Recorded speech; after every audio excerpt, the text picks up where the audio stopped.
And I think it's because we have veered away from the norm of what we normally do, which is the fifth-year person always becomes president. Okay? I think we rely on our Board of Aldermen to put good people on the board. Therefore, everybody should get their chance. Okay? Because I think it's up to them to pick the right people. That being said, I'm going to nominate Claire Leatherwood for president. Because I'm telling you, when you put voting an individual on a group, I think it's going to split the board. And I think we saw it last year. And it is not worth it. It's not worth it. So.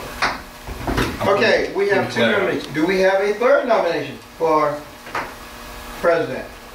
Do we have a third nomination for president? Do we have a third nomination for president? You know. Nomination for president is not closed. Vice president. Do we have a nomination for vice president? I nominate Craig. Angie nominate Craig. Do we have another nomination for vice president? Do we have another nomination for vice president? I nominate Tim. Okay. Do we have another nomination for president? Vice president. Vice president closed with Craig and Tim for vice president. Do we have a nomination for secretary? Who would have, let me ask you this, who would have normally got in our secretary person? Which would be? Me. I'll nominate Angie.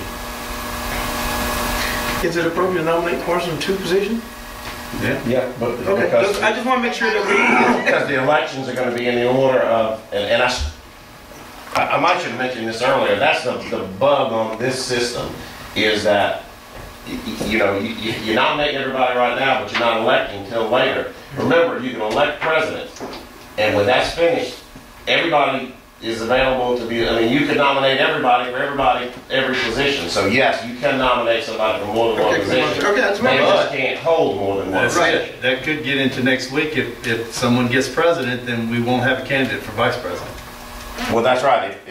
Well, no. Yeah. Yes, if the only person nominated for an office is elected to an office first, then you don't think about it. So how do we settle You that? feel that at the discretion of the board is what the policy. The policy says vacancy shall be filled by the board of trustees at its discretion. So Okay. that's So what we'll handle that when we come across. Okay. Do we have another nomination for secretary? Do we have another Do we nomination? have a nomination? Angie. Okay.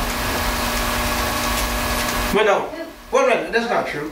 He says, who would be in line ordinarily? That was the That's question. what I would. And- That was not necessarily. No, but then you said Angie, and I said, well, that's what I'll put up for Okay, secretary. I just want to make sure that Are you after me? he was before you, weren't Yeah, he would have gotten. No, I think, James, I think you're the newest. I'm the So newest. in the seniority rotation, you would just be members. You were the one who would, James, weren't you the most recent reappointment? Yes. So you would basically be the second most junior, so to speak. Right. You would be secretary. Because the two above you would be president and vice president. Is that right? No, there's three above. There's three of us. I'm sorry. Yeah. there's You three. would just be a member. Yeah, just be a member. Claire being the most senior, then Angie, then No, Claire, Craig, and then Angie. So Angie would be in line to be secretary, that's right. Okay. Okay. This is the last now. Is there any other nominees for secretary? Close. Okay. So, we will vote on these when we come back at the next board meeting. Can I get a nomination? An adjournment. I'll make that motion. Got a motion. Second. Second. What is it?